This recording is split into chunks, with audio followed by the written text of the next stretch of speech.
안녕하세요. 법대로 내 맘대로의 박찬계 법무사입니다. 오늘 제목은 증여도 예약할 수 있나요? 입니다.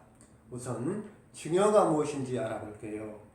증여란 한쪽에서 다른 쪽에게 공짜로 어떤 재산을 주겠다고 하고 다른 쪽에서 이를 받아들이겠다고 하면 이루어지는 계약을 말합니다.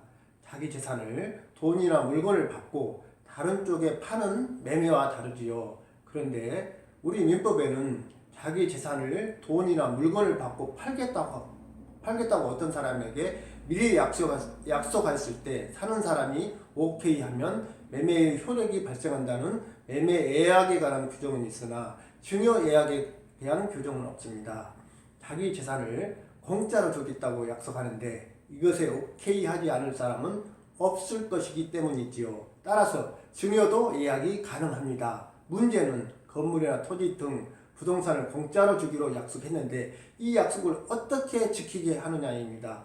그 방법은 주기로 한 사람과 받기로 하는 사람이 증여예약서를 작성하는 것입니다. 증여예약서를 작성하지 않고 말로만 약속했다면 언제든지 약속을 안 한 것으로 해버릴 수 있기 때문입니다. 증여예약서의 주된 내용은 증여하기로 한 사람은 어느 부동산을 받는 사람이 어느 날짜에 증여를 해달라고 하면 주기로 한다입니다. 이 어느 날짜에 증여해달라고 하는 것을 예약 완결권 행사라고 하는데요. 예약 완결권은 증여하기로 한 부동산을 나한테 넘겨주라고 주기로 한 사람에게 의사를 표시할 수 있는 권리를 말합니다. 그리고 이러한 의사를 표시하는 것을 예약 완결권 행사라고 합니다. 의사 표시는 말로 하는 것보다 문서로 보통은 내용 증명을 합니다. 이것이 바람직합니다. 이러한 의사 표시를 증여하기로 한 사람이 받으면 그 사람은 받기로 한 사람에게 그 부동산의 소유권을 넘겨줘야 할 의무가 생깁니다. 만약에 받기로 한 사람의 의사 표시가 있었는데도 그 부동산의 소유권을 넘겨주지 않으면 어떻게 해야 할까요?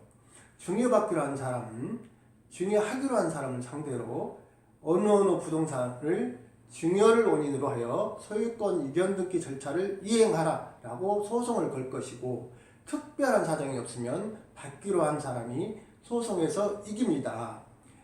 이기고 나서 증여받기로 한 사람은 이긴 판결문을 가지고 증여하기로 한 사람이 협력 없이도 혼자 소유권을 자기 앞으로 넘겨올 수 있습니다. 그러면 이 증여예약의 완결의 의사 표시는 언제까지 해야 할까요? 증여하기로 한 사람이 마냥 기다릴 수도 없고 증여받기로 한 사람이 무작정 자기 권리를 행사하지 않는 것도 불합리하잖아요. 증여예약서에 기간을 정했으면 그 기간 안에 하면 되고 기간을 정하지 않았으면 이것을 제척기간이라고 하는데요. 예약일로부터 10년 안에 예약 완결권을 행사해야 합니다. 정해진 기간이나 10년 안에 행사하지 않으면 증여예약은 무효가 됩니다. 그런데 요즘에 증여예약이 왜 주목을 받을까요? 재산은 많으나 홀로 된 아버지나 어머니가 노후를 같이 할 사랑하는 사람을 만났고 동거에 이르게 됩니다. 사랑이 깊어지니 혼인신고를 하고자 합니다. 그러나 자식들은 쌍수를 들어 반대합니다. 왜냐하면 혼인신고를 하지 않으면 아버지나 어머니가 돌아가셨을 때 그분 재산 전부를 상속받을 수 있는데 혼인신고를 해버리면 새로 배우자가 되신 분에게 상속재산의 일부를 나눠줘야 하기 때문이죠. 그러나 대개는 아버지나 어머니는 혼인신고를 거듭합니다.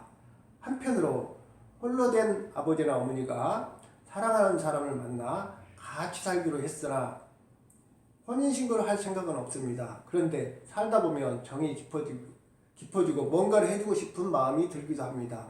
다른 한편으로 혼인신고도 없는 마당에 같이 사는 사람이 죽기라도 하면 나는 어쩌나 하는 심정으로 같이 사는 사람에게 재산이라도 미리 달라고 하기도 합니다. 자식들 입장에서는 홀로 사시는 아버지나 어머니가 새로운 사람과 혼인신고를 한 후 돌아가시면 상속재산이 줄어들 것이라고 걱정이 들고 혼인신고 없이 사실혼 관계에 있는 아버지나 어머니가 같이 사는 사람에게 재산을 증여해 줘버리지 않을까라고 걱정을 하게 됩니다. 이럴 때 자식들이 생각하는 방법이 아버지나 어머니가 자식들에게 자기 재산의 일부 또는 전부를 증여하기로 사전에 약속하도록 하는 것입니다. 이것을 증여예약이라고 하는데요. 증여예약을 하면 재산을 받기로 한 사람은 기간을 정했으면 그 기간 안에, 정하지 않았으면 10년 안에 예약 완결권을 행사하여 아버지나 어머니의 재산을 자기 것으로 할 수 있다는 것은 앞에서도 말씀드렸습니다. 드디어 자식들은 아버지나 어머니를 설득합니다. 그리하여 아버지나 어머니가 자식들에게 어느 부동산을 증여하기로 약속한다는 증여예약서를 작성합니다. 그런데 문제는 증여예약서를 작성한 후 아버지나 어머니 그리고 자식들이 이 증여예약서를 소중하게 간직하더라도 이 사실을 다른 사람들이 알 수 없다는 데 있습니다. 예를 들어 아버지나 어머니 부동산에 다른 사람이 압류를 한다든가 아버지나 어머니 마음이 변해 이것을 다른 사람에게 팔아버린다거나 같이 사는 분에게 증여해버릴 수도 있는데 이것을 막을 방법이 없다는 것입니다. 증여예약을 하기는 했으나 불안하기는 마찬가지죠. 이럴 때 생각해낸 방법이 있습니다. 바로 가등기입니다. 가등기에는 여러 종류가 있습니다. 그런데 여기서 주목되는 것이 매매예약 가등기, 즉 소유권 이전 등기 청구권 가등기입니다. 어떤 부동산에 대해 매매예약을 원인으로 한 가등기를 하여 등기부에 표시되면 가등기의 효력이 강력하게 나타납니다. 매매예약을 원인으로 한 소유권 이전 청구권 가등기가 있고 그 다음에 다른 사람이 이 부동산을 사서 소유권 이전 등기를 하거나 채권자가 근저당권, 전세권, 임차권, 지상권을 설정하거나 가압류를 하거나 압류를 하거나 가처분을 하거나 경매에 붙이더라도 매매예약 권리자가 예약 완결권을 행사하여 번등기로서 소유권 이전 등기를 해버리면 예약 권리자의 이 매매예약 가등기, 즉 소유권 이전 청구권 가등기와 소유권 이전 등기 번등기 사이에 낀 다른 소유권 이전 등기라 근저당권 설정 등기, 기타 등등은 등기관이 지워버립니다. 가등기 후 그것에 기초하여 번등기를 하면 중간에 낀 등기는 등기관의 직권 말소 사항인 것입니다. 이로써 매매예약에 의한 가등기 권리자는 아무런 장애 없는 깨끗한 소유권을 가지게 됩니다. 그런데 여기서 의문이 발생합니다. 민법의 매매예약에 관한 규정은 이를 근거로 가등기가 가능한 것은 분명합니다. 문제는 증여예약에 관한 규정이 없으므로 증여예약에 의한 가등기도 가능할까입니다.